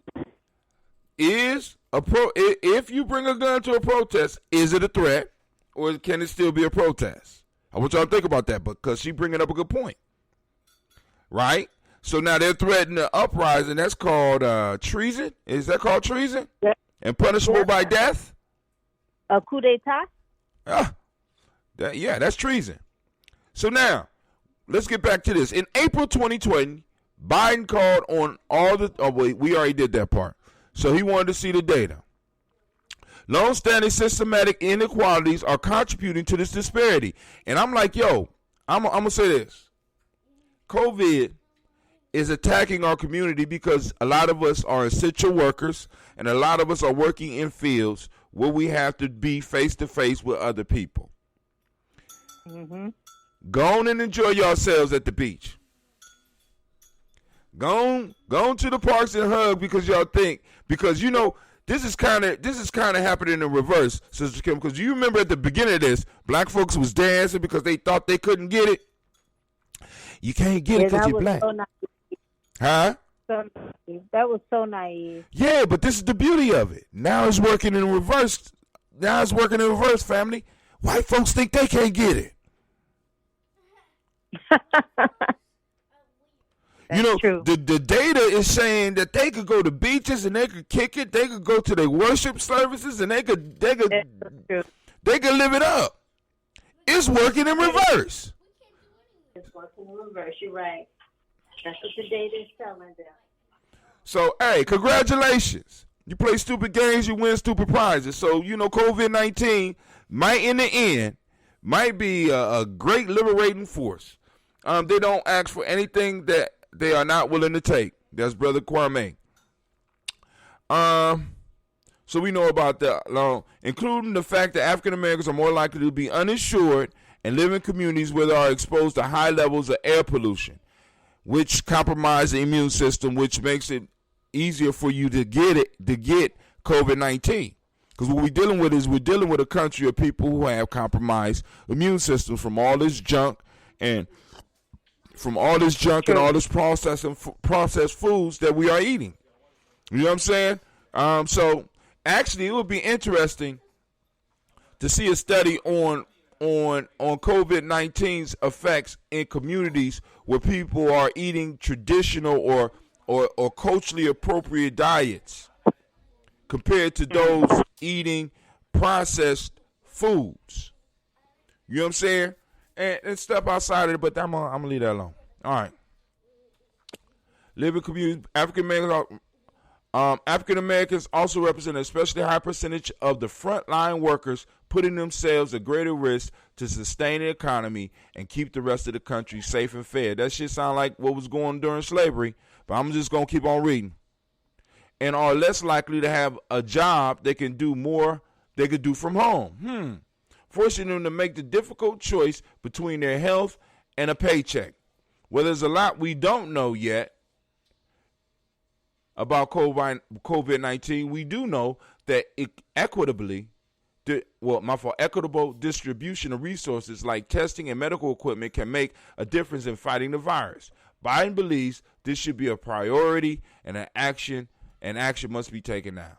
So I might need to stop reading now, family.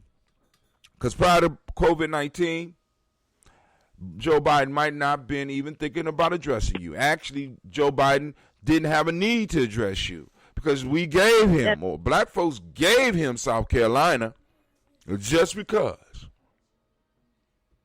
But go ahead, you was about to say something, sister.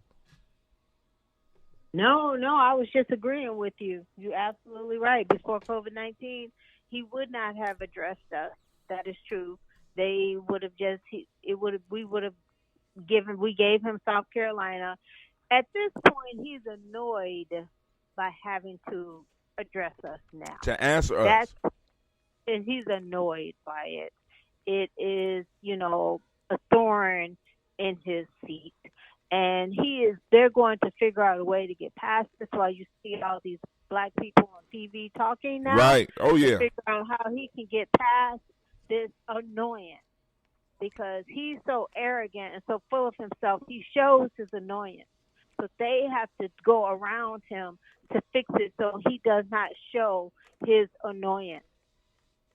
Just so that the Democrats can save face. I honestly just think this whole election is to save face. If Joe Biden does not win, then the world will look at the United States and white people in the United States the way they look at white people in South Africa. Okay? That's how they're going to see them. How they see white people in South Africa? White people in South Africa, they don't hold them at the highest esteem. They had apartheid for all those years, and for a long. Quite frankly, South Africa is the most productive country in the whole of Africa. You would think that country would be held up, but it's not. People don't think anything about South Africa. They don't think anything about the white people in South Africa in terms of what they did. And I believe that white people in America are moving in that same direction. The world would be, they will just be like, oh yeah, that's what they did, but they only did it because they used black people and they stole from Native Americans. We don't really consider them like that. So I think that's my point of view, that this is just to save face. So it's okay. All right. Let's see where we at. All right. COVID-19 is all staying. He mentioned COVID-19 a lot in the black agenda that he should have had. I'm quite sure people had confronted him about this before, but family, he wasn't going to address you if it weren't for COVID-19. He wasn't even going to talk to you. That's some of y'all Uncle Joe. He come to your barbecue and don't even talk to you. Eat up your ribs. Conquer your potato salad. You know what I'm saying? Eat a couple of black eyed peas and don't even speak to you and leave. Right? Nope. Man. All right, if that's the type of relationship y'all like, hey, I mean, for those of us that don't, something's going to be done. COVID-19 is also having a disproportionate economic impact on African-American families. African-American small businesses have been hit hard, and over 90% of African-American owned businesses are estimated to be shut out of the initial relief program due to pre-existing systematic disparities in lending. If the lending is coming from the banks, okay, I'm just gonna be quiet on that one. If the lending is coming from the banks, and the government has a connection with the banks by providing them with money, they can't put. Okay, I'm just saying that don't even sound right, because all the money that the banks are loaning out is being given to them by the government. So the government has a way to monitor. As a matter of fact, they could audit the banks right now to see where all that money went. But they won't do that. Tie them up with some busy work. Y'all, you got people at home. We want an audit of the banks so that we can see where all this money went. Okay. But I guess that's too much to ask, right? Including by designing relief programs in ways that avoid methods we know lead to disparity. I think that's how disparate outcomes. So that funds, No, you're right. So that funds can actually reach African American families, communities, and small businesses. President Trump has not heeded his warning. If Biden were president today, he would make it a top priority to ensure that African American workers, families, and small businesses got the relief that they need and deserve. I'm not seeing it, Joe, because the only reason you are addressing the black community right now is because of COVID-19. So I'm thinking that if you was in the seat of presidency right now, you will overlook the community like you've been doing. And as Sister Kim says, and as I said earlier, you speak to us as if we're that chick that you know what I'm saying, or that as if we are that girl that you just was, or that boy you was just able to sleep with and you no longer want to deal with. Why are you bothering me? Why are you asking me all these questions? Don't you know all the stuff that I did for you? Yep. I gave you a favor by laying with you. I don't know why we don't have a stronger voice when they start talking small business to just slap that down immediately. If you drive down in a black neighborhood, you go in our community, the small businesses aren't black, first of all. Second of all, there are very few small businesses. Third of all, the United States is no longer a country of small businesses that people can actually live on. That's over. It's ran by corporations. We should not allow these people to say that. How dare you say that to us? Who do you know that works for a small business, a black person, and they could sustain a household? Do you know anybody? Have you ever known anybody? I'm looking up the definition of a small business. Qualifying as small is one of the basic requirements your business needs to meet before you can compete for government contracts that's set aside for small businesses. You can find out the business qualifies as a small by using the standard size tool. Let's go to the standard size tool. Okay. Standard size tool. Do you qualify as a small business for government contracting purposes? Start. Select your digit in the here we go. So they won't even let me in. But when I look at small businesses, family, I don't think I want y'all to really wonder if they are really talking about the small businesses that many of us have, because I done heard estimates as high as 75 people make a small business. A certain amount of income.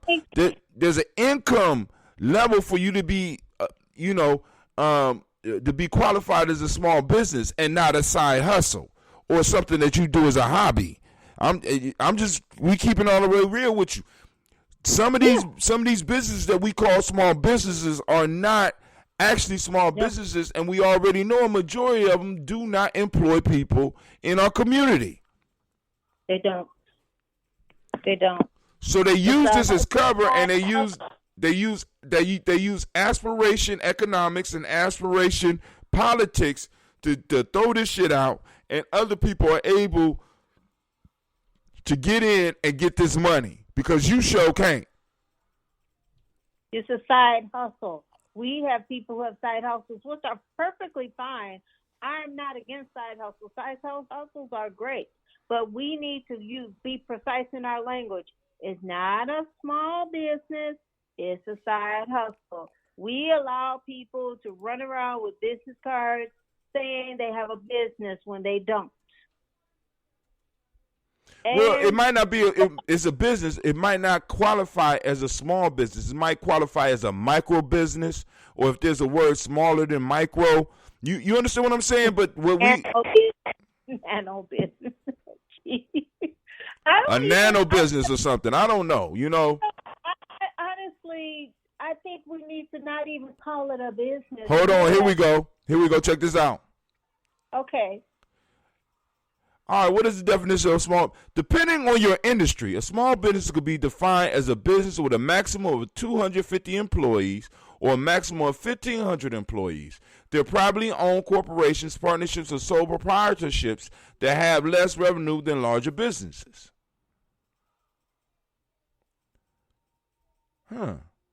What defines a small business? The SBA set numerical definitions on or size standards for every nonprofit small business in the United States based on the business's number of employees and average annual receipts. But the size standards aren't a one-size-fits-all or of a thing. Instead, the definition of small business depends on the kind of industry you're in.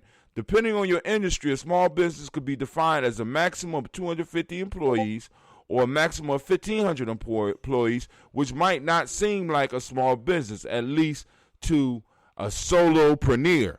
Maybe that's what we got. We got solopreneurs, or they could be defined.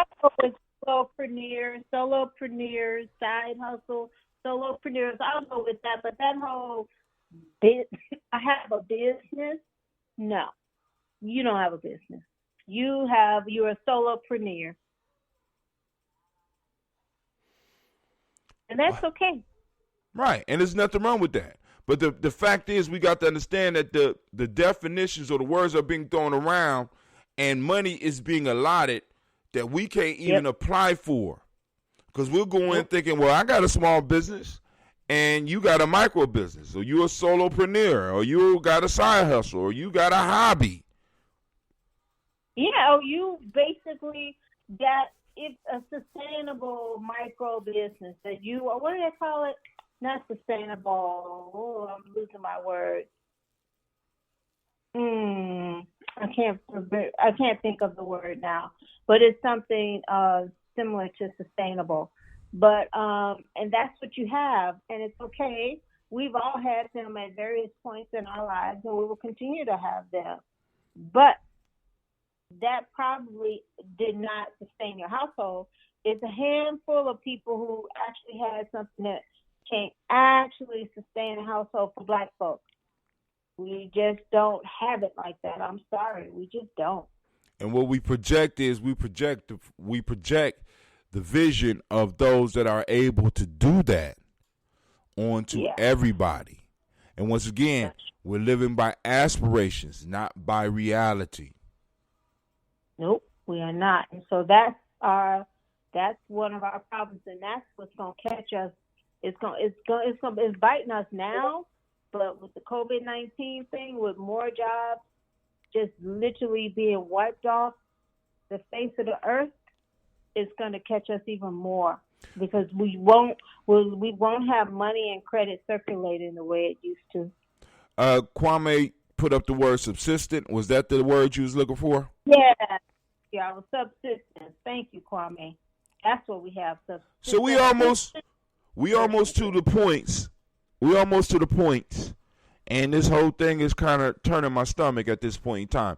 Tackling systematic. No, really, it is, because it's like, it's like, I mean, how long can you take just total disrespect? I mean, just like it's just disrespectful.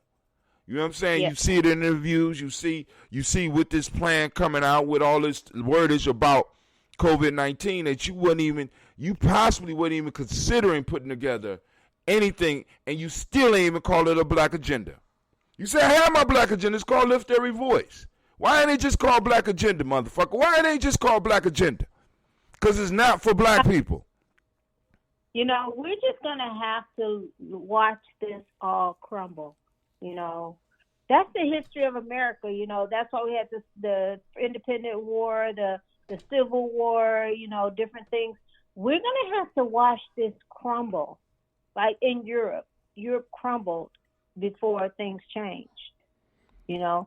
And quite frankly, that's what's going to happen here, because we're dealing with the same people who left Europe. They left Europe for a reason, and that reason is very prevalent here.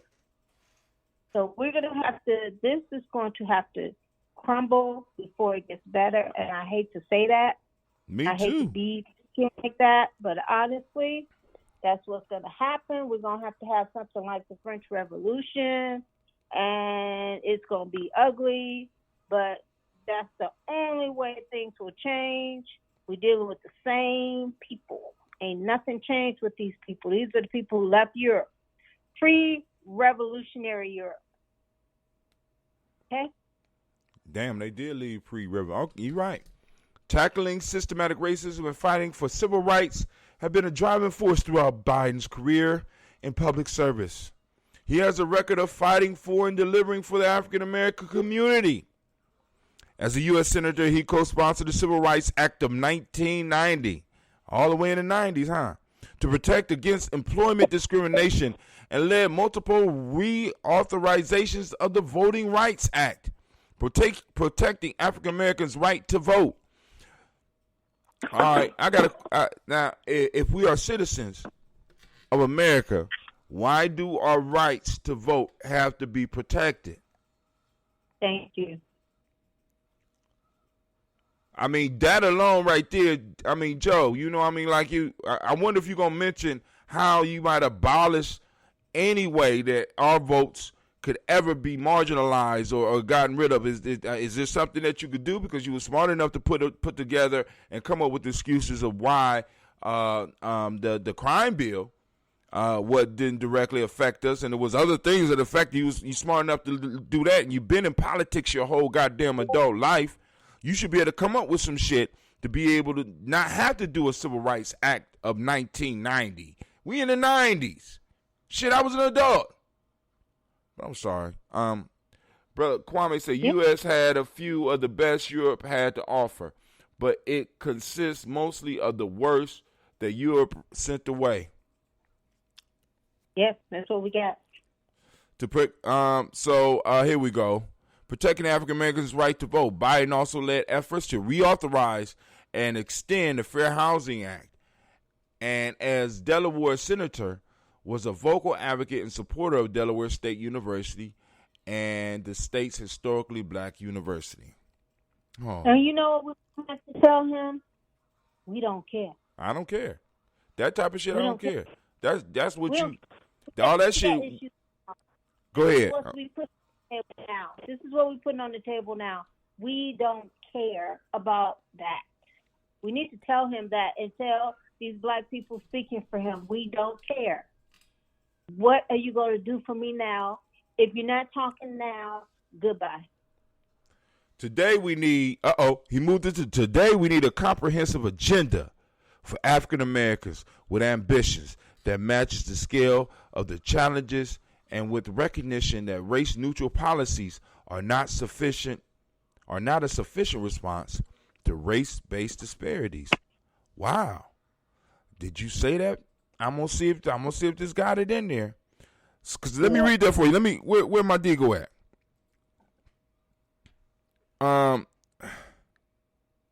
And with the recognition that race-neutral policies are not a sufficient response to race-based disparities. Oh, let's see if you stick to that. I'm going to highlight that. We highlighted that in yellow. Biden plan for Black America, advance the economic mobility of African Americans, and close the racial wealth wealth and income gaps. Maybe I'm going to have to go in and look and see how he plans to do this. Expand access to high-quality education and tackle racial inequality in our education system. All right. Once again, he moving. I want y'all to start watching how the language start to shift. Racial inequalities, rather than dealing with it, putting the words together that deal directly with us. Make far-reaching investments in ending health disparities by race. Once again, look, he expanded it from black folks, right? You know, because black folks are black and white is not the only groups here and not the only ones that are receiving benefits. So once again, here's another one that we got to kind of mark out of the box for us because it don't mention us. Anytime there's policy that don't mention us directly, as he said, with recognition that race-neutral policies are not a sufficient response to a race-based disparity. We know we got race disparity in here, so mention us alone. We know we got this right here. Make far-reaching investments in ending health disparities by race. Mention that. Mention us. Right? Direct money to us. Strengthen America's commitment to justice. Oh, this is vague as hell. Mm-hmm. Where's the mention? Where they don't mention you. I'm going to put this one as red because this one needs to stop the bullshit. Make the right to vote and the right to equal protection real for African Americans. He mentioned us here. All right, cool. I'm going to leave that one on. But, I mean, you know, now is this make the right to vote and the right to equal protection for real for African Americans? He directs us directly. Address environmental justice. Family, I'm going to say this to you.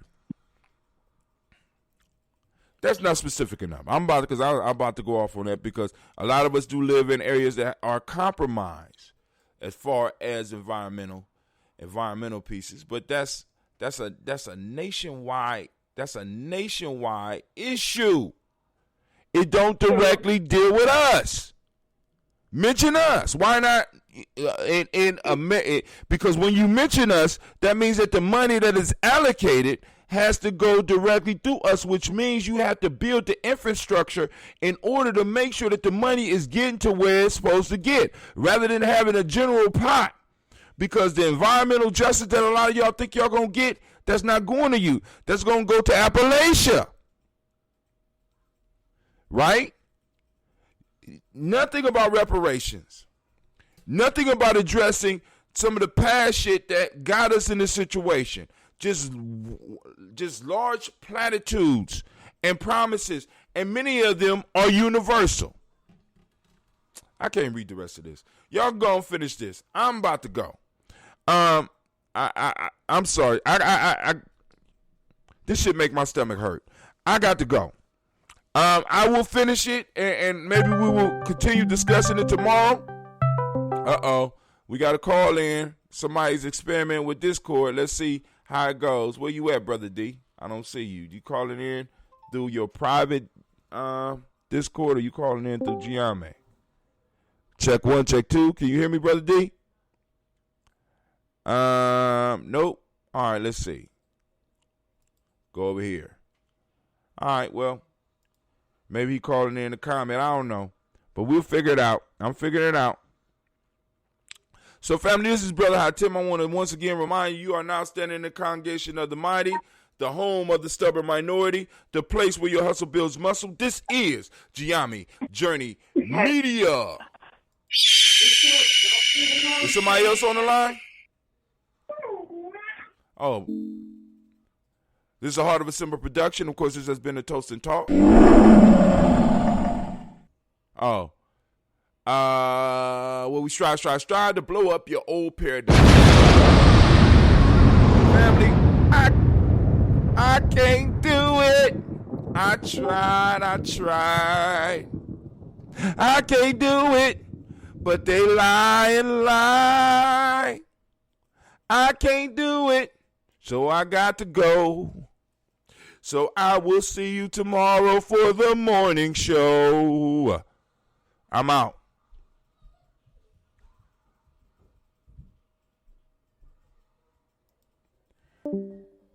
All right, but before we go, let's go and make sure we give credit where credit is due.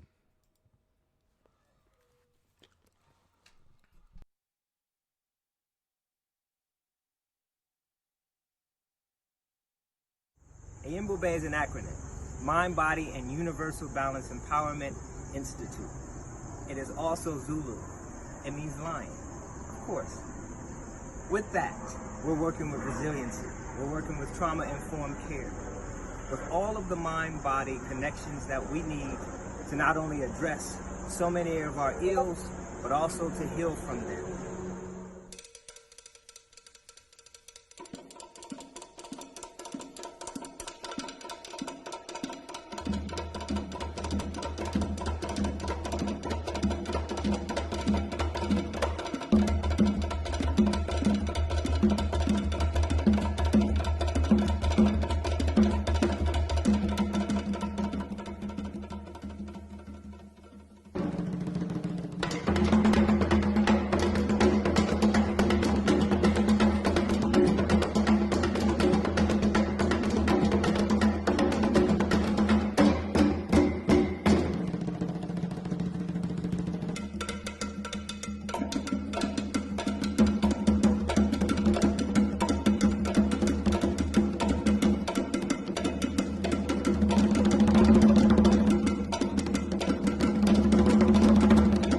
There's no one giant step that does it.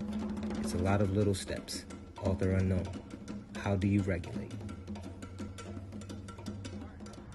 Yoga, meditation, and Bube. Mind, Body, Universal Balance, Empowerment. We're waiting for you. How do you regulate?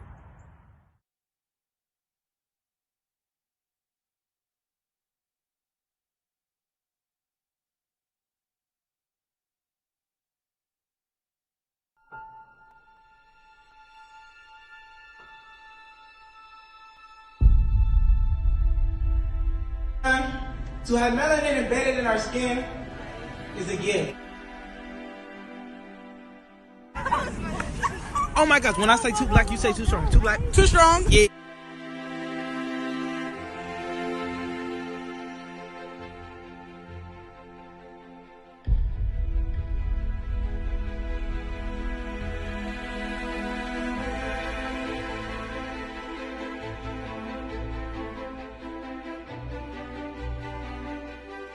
We were born to be great.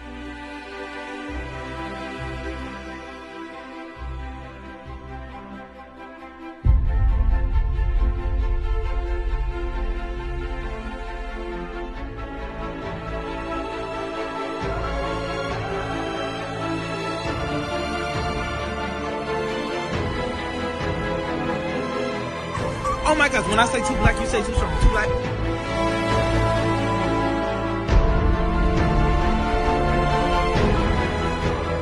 Born to be great.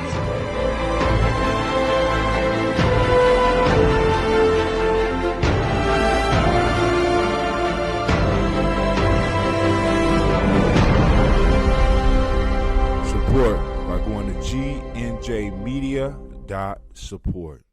That's GNJmedia.support.